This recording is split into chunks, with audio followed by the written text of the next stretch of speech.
day up. I actually brought the lapel this time. Hopefully, I sound pretty good. Let's do a little etymology using our Latin preposition sub, which is associated with static prepositions in our ablative case. Sub meaning under and or below. That's where you get submarine, subway, subliminal, subdermal, and subtract. Huh. Well, let's get into these because if these all are under or below, well, first liminal. Sorry. Liminal comes from the Latin limen. Limen means a threshold. This is where you get subliminal, meaning the threshold underneath.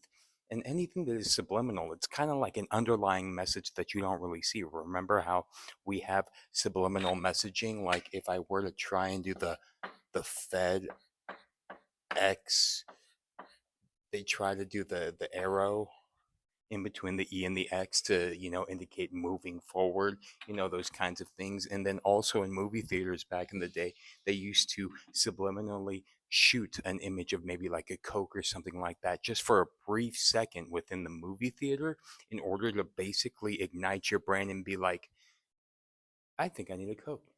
I'm going to go get a Coke. I'm going to go get some more popcorn.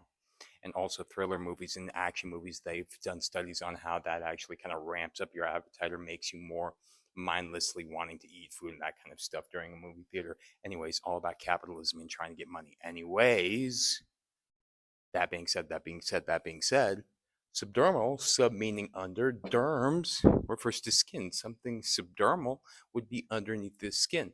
Subcutaneous, sub meaning under, cutane, coming from cuticle essentially, which would be underneath like the, we'll get into that at another point because I actually just shot myself in the foot because I don't know the subcutaneous etymologically, although subcutaneous refers to adipose tissue, which is fat.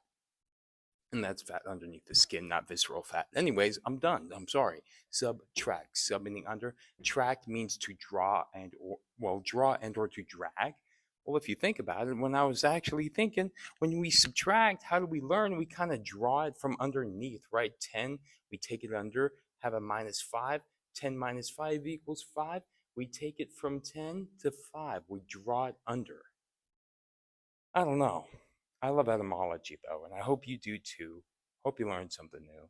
Don't possess this.